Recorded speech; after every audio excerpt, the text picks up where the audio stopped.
Muy bien, ahora vamos a tratar de reflexionar acerca de una problemática que es en todo el territorio nacional, tiene que ver con la pobreza, con la desnutrición, qué pasa con los jóvenes, con las adicciones, con el narcotráfico.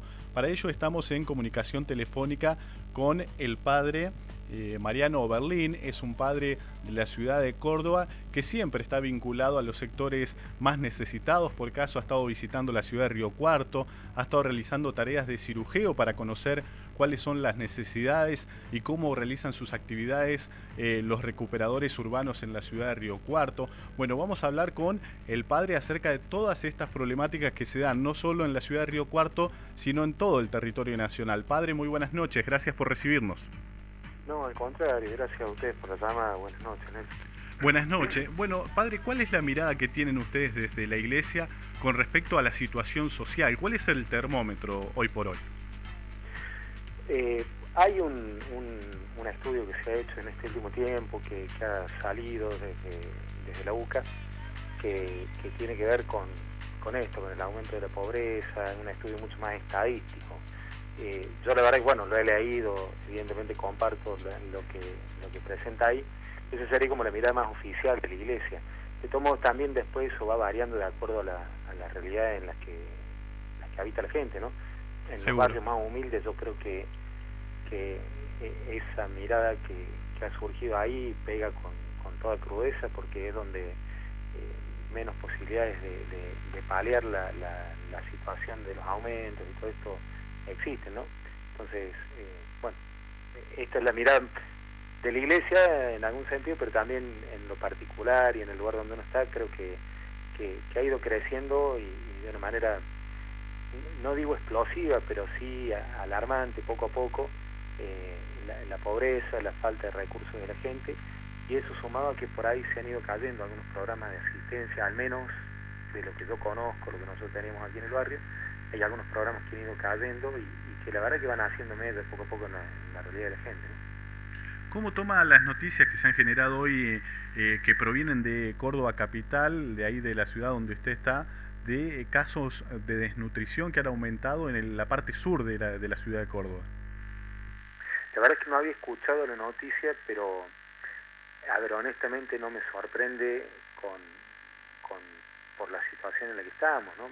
Cuando uno va al supermercado nomás, y nosotros que tenemos la posibilidad de ir al supermercado y elegir algún precio, buscar alguna oferta, se da cuenta que han aumentado muchísimo las cosas, y en los almacenes donde por ahí, bueno, la venta es muy directa, entonces no hay oferta, no hay promoción, no hay posibilidad de elegir demasiado en marca, más barato, lo que sea, que es la realidad de la mayoría de gente de nuestro barrio. Evidentemente el acceso al consumo básico, incluso de alimentos, se hace cada vez más difícil, ¿no? No han aumentado prácticamente, o han aumentado aquellos que tienen algún sueldo en blanco, por ahí han percibido algún aumento desproporcionado, creo yo, al menos esta es mi mirada, ¿no?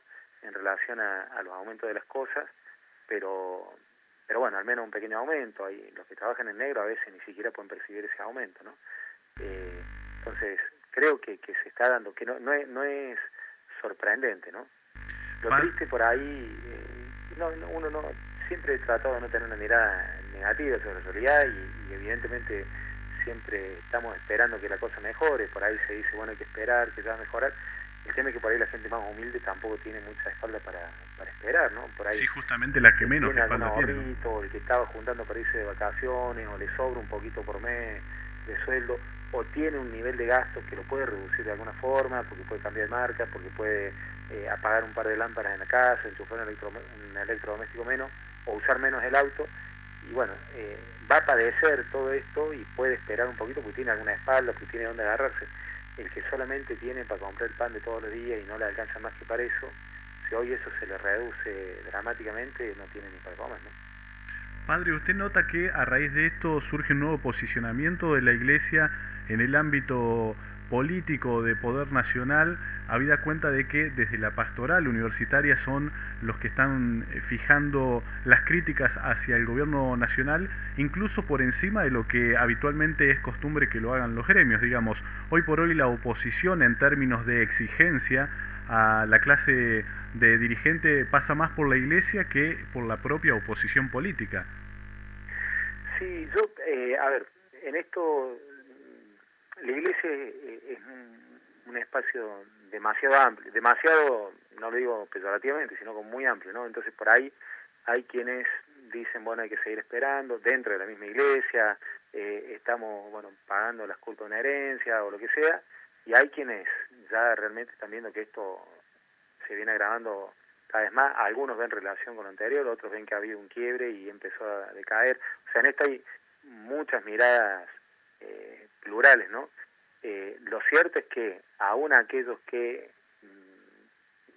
quizás siguen compartiendo eh, una cuestión ideológica con este gobierno, también están como alarmados por esta situación.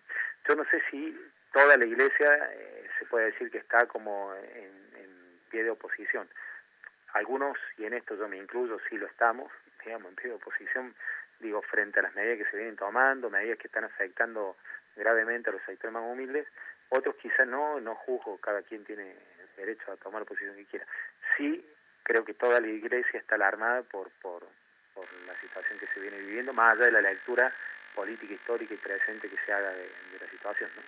Padre, por último le consulto desde su experiencia, el trabajo que realiza en el territorio, ¿qué vinculación hay entre los jóvenes y la drogadicción? ¿Cómo se da esto?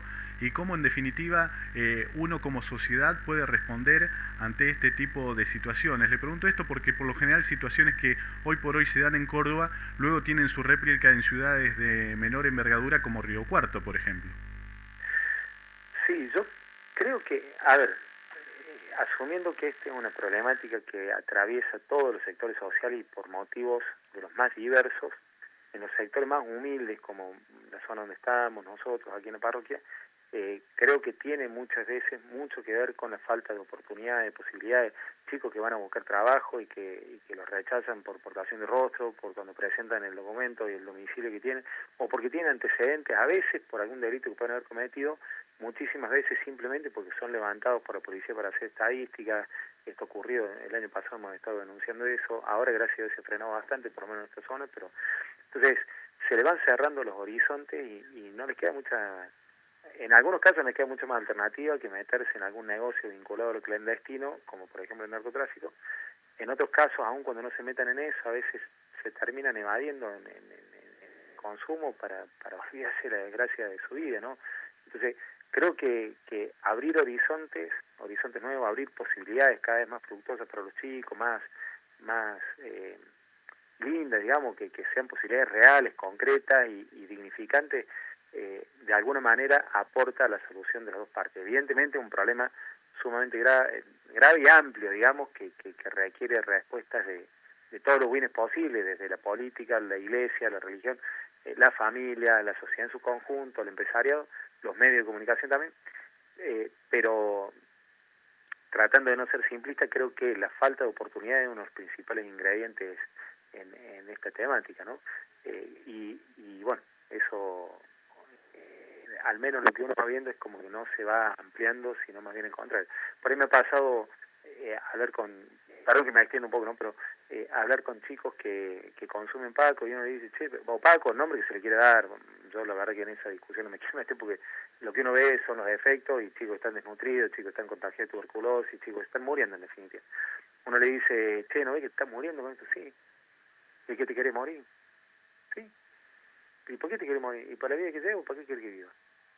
Digo, es como que en el fondo, si no ves un horizonte atractivo, dignificante, tampoco es que te entusiasme demasiado salir de eso que te va y te hace olvidar por un rato, para esperar qué, ¿no? Entonces digo, generar horizonte, generar oportunidades me parece que es esencial en esta problemática, especialmente en los sectores más carenciados, marginales. Padre, muchísimas gracias por este espacio con nosotros, ha sido muy amable. Al contrario, muchísimas gracias a ustedes, ¿eh? Y termino un segundito, ¿Sí? digo, creo que hay mucho que se puede hacer y no es una batalla perdida ni mucho menos, pero sí hay que enfocarlo bien porque si no, sí se va complicando cada vez más. Pero creo que hay mucho por hacer y se puede hacer mucho. Bien, muchísimas gracias, Padre, muy amable. Gracias. Bien, ahí estaba entonces el padre Mariano Berlín, es uno de los padres que siempre está vinculado a sectores vulnerables, necesitados, y es una de las vertientes más sociales de la iglesia en nuestro país.